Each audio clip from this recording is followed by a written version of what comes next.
Today we're diving into a topic that is sure to stir up some nostalgia. 6 forgotten sandwiches that faded from the family table. Over the years, some beloved sandwiches have disappeared from our regular meal rotations. But today, we're bringing them back into the spotlight. Number 1, egg and olive sandwich. The egg and olive sandwich was a lunchtime favorite that combined the simple yet flavorful ingredients of chopped hard-boiled eggs, green olives, and mayonnaise. This distinctive sandwich emerged as a staple in American households during the 1950s and 1960s, a time when convenience and economy were paramount in meal preparation.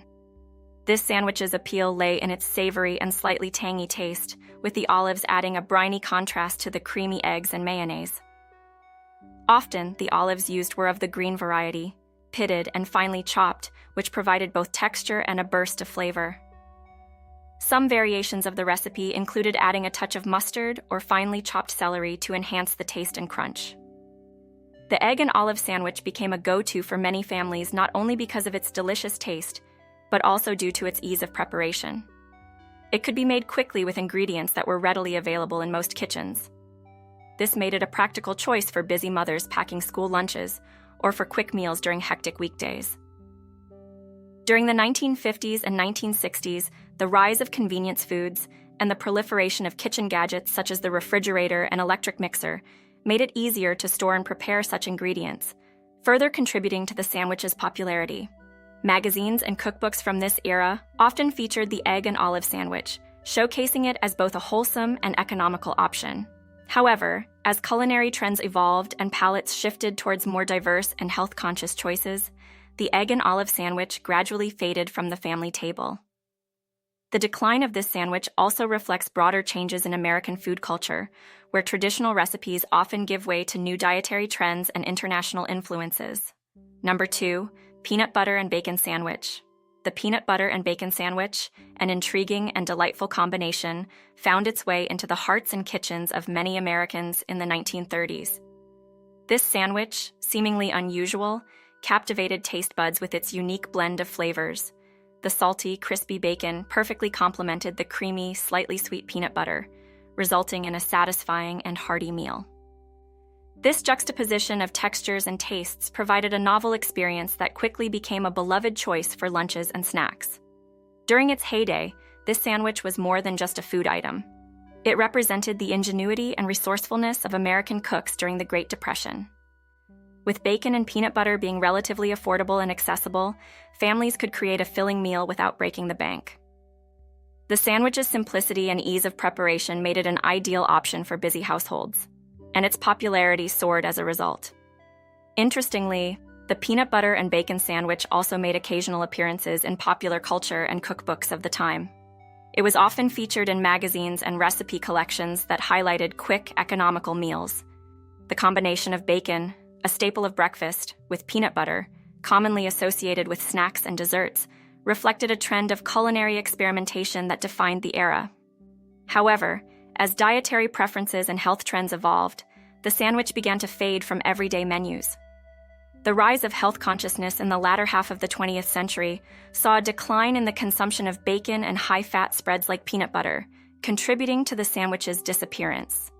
Additionally, the advent of more diverse and global food options led to a shift away from such traditional, yet unconventional American recipes. Number 3, mock chicken sandwich. The mock chicken sandwich, despite its misleading name, did not contain any actual chicken. This cleverly named sandwich was primarily made from ground bologna, mayonnaise, and a variety of seasonings, typically served on white bread. Originating during the Great Depression, it was a cost-effective and filling option for many families. Bologna, an inexpensive and readily available processed meat, served as the main ingredient, providing a substantial and satisfying texture. In a time when economic hardship required culinary ingenuity, the mock chicken sandwich became a symbol of resourcefulness.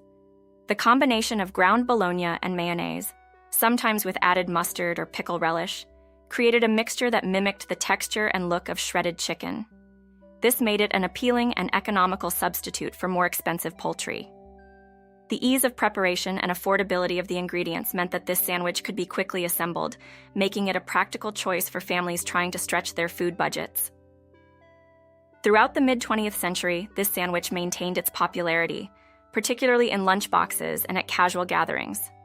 Its simplicity and nostalgic charm kept it in the rotation of many home cooks. However, as the economic landscape improved and culinary preferences shifted, the mock chicken sandwich began to decline in popularity. The post-war boom brought an increase in the availability of real chicken and other meats, reducing the need for such substitutions. Additionally, the rise of health consciousness and the preference for less processed foods contributed to its fall from favor. Number 4. Ham and cheese loaf. The ham and cheese loaf was a quintessential mid-20th century American dish, celebrated for its rich flavor and practicality. This type of meatloaf, not to be confused with the traditional beef-based version, featured ground ham, mixed with cheese and sometimes an assortment of vegetables. The loaf was baked until firm, then sliced to create hearty sandwiches that were both filling and flavorful. In the 1950s and 1960s, this dish became a favorite among American families. The post-war era emphasized convenience and economy in meal preparation, and the ham and cheese loaf fit perfectly into this narrative. It was an economical way to use ham, which was often a leftover from larger meals, and transform it into a new, exciting dish. The addition of cheese, typically cheddar, added a creamy richness that balanced the savory ham. Occasionally, home cooks would incorporate vegetables such as bell peppers or onions to enhance the texture and nutritional value of the loaf. Taste of home, eat this, not that. The preparation of this loaf was straightforward. The ingredients were mixed together, placed in a loaf pan, and baked until set. Once cooled, the loaf could be sliced into thick pieces perfect for sandwiches. This made it an ideal make-ahead meal, as it could be stored in the refrigerator and used throughout the week for quick lunches or dinners. The versatility of the ham and cheese loaf was one of its most appealing features, allowing families to enjoy a tasty and convenient meal without much hassle. Number 5. Deviled ham sandwich. Deviled ham, a spicy and flavorful spread, became a staple in American lunchboxes from the 1920s through the 1970s. This spread, made from ground ham blended with mustard, mayonnaise, and a variety of spices, was both convenient and delicious, making it a popular choice for busy families looking for a quick sandwich option.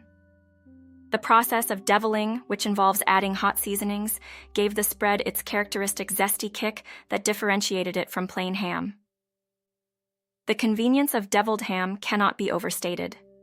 During the early to mid-20th century, it was common for mothers to prepare sandwiches with deviled ham for their children's lunches or for family picnics.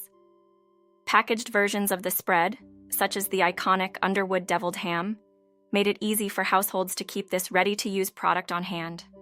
Its longevity was partly due to its shelf-stable nature, allowing it to be stored for longer periods without refrigeration, which was particularly advantageous before modern refrigeration became widespread. In addition to its practicality, the deviled ham sandwich was versatile. It could be paired with various breads, from white and whole wheat to rye and sourdough. Some recipes suggested adding lettuce, tomato, or pickles to enhance the sandwich, while others recommended serving it open-faced with a sprinkling of paprika for extra flair. The spread was not only confined to sandwiches, it also made appearances in party dips and as a filling for savory pastries. Number 6. Fluffernutter sandwich. The Fluffernutter sandwich, a delightful blend of peanut butter and marshmallow fluff, emerged as a beloved treat in the 1960s, particularly in New England. This sweet and creamy concoction quickly became a lunchtime favorite among children and adults alike. The sandwich's origins can be traced back to the early 20th century, when marshmallow fluff was first invented. But it wasn't until the post-World War II era that the Fluffernutter gained widespread popularity. The magic of the Fluffernutter lies in its simplicity. The sandwich typically consists of 2 slices of white bread spread with a generous layer of peanut butter on one side and marshmallow fluff on the other. The combination of the salty, rich peanut butter and the sweet, airy marshmallow fluff creates a flavor profile that is both nostalgic and uniquely satisfying. This made it a go-to option for busy parents looking for a quick and appealing meal for their children. In New England, where the Fluffernutter found its most ardent fan base, the sandwich became more than just a snack. It was a cultural icon. Local schools and community events often featured Fluffernutter sandwiches, and it even inspired a regional celebration known as Fluff Festival in Somerville, Massachusetts, where marshmallow fluff was originally produced. This festival celebrates the quirky and enduring appeal of the sandwich with various fluff-themed activities and dishes.